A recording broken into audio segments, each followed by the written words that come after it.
Hey, welcome to my channel. It's Just Travels, and in this video, I'm giving you some information about the Auxiliar program in Spain.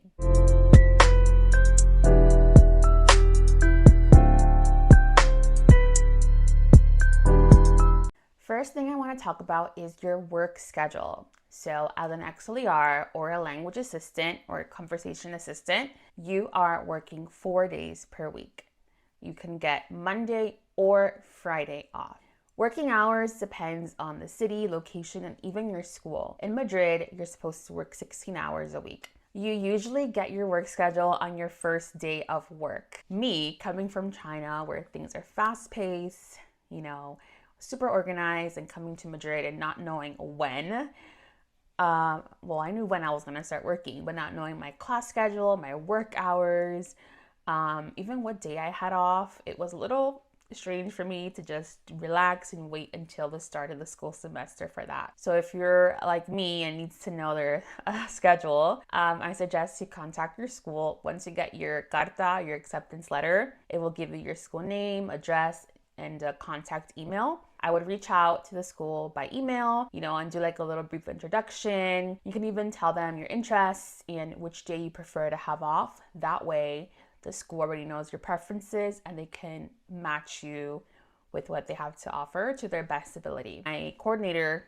actually asked us to send over our CVs so she can match us with, subjects and experience that we've had previous experience in. In my case, I work with a lot of younger students, so my coordinator placed me with 7th and 8th grade students the most. And because I'm bilingual, she also placed me with the lower level like high school students, so I can better assist them as well in those classes. Coming to Spain as an auxiliar, you're expecting to work at one school, but expect to work at 1 or 2 schools when you're an auxiliar, and that's in any region of Spain. Next is salaries. So salaries do vary by region. Some regions pay 700, some regions like Madrid pay 1,000 euros a month, and there's some regions like in the Canaries where you don't work 16 hours, maybe you work like 14 or 13, so you get a number in the middle of 7 and 1,000. This salary does not have any type of bonus, like you don't get a bonus for completing your first year, you don't get a raise, and you don't get any accommodation, assistance, or allowance. This is all you have.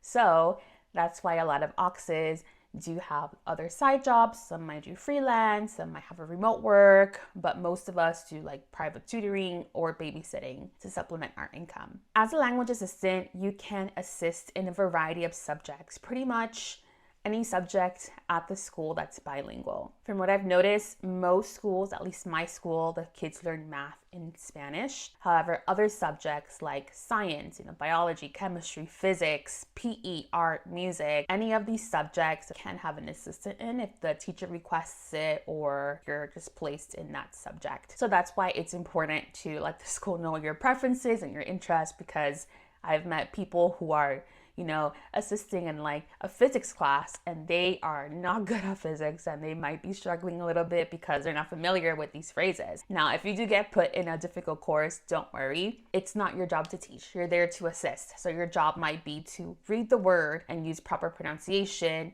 or just talk to the kids and maybe talk about the main subject and just have them speak to you in English. So don't worry. However, it is nice to be matched with something that you're interested in. Another tip for you is to check the school calendar ahead of time. Yes, you only work 4 days, but it's also nice to know what your holidays are going to be. What days you have off for Easter, for the May holiday in Spain, or even the Christmas break. Choosing Monday or Friday off can be pretty strategic in a way. For example, I have Monday off this year, and I chose it because when I looked at the school calendar, I saw that a lot of holidays or more holidays fell on Fridays than Mondays, so that means I'll have an extended vacation. Speaking about holidays, you still get your full salary for December, which has Christmas break and the Easter break, whether it falls in March or April. As an auxiliar, you do not get paid for summer. You only get paid, when you start working in October, so your first check is November 1st, and then you'll get a pay July 1st, which is for the days that you worked in June. And that's if your region allows, the semester to go into June, because some regions and schools are only open until the end of May. So if you work until the end of May, then your last paycheck would be June 1st. Last topic I want to discuss is teaching. So you're a language assistant, but to be honest, your roles or duties depends on the teacher that you're working with. Some teachers might not even want you in the classroom, but you were assigned to them, so they might just have you sit in the back and basically do nothing for the whole period. Some classes, like for me, I work at a high school, some teachers might want you to work with the kids in small groups, so sometimes I'll pull out maybe a pair or 3 kids at a time, and I'll review with them what they're learning in the class. If they're reading a book, I'll pull them out for about 5 to 10 minutes and we'll talk about what we've read so far. There are also some teachers that want you to lead the class, so you will have to create your own lesson every time you work with them.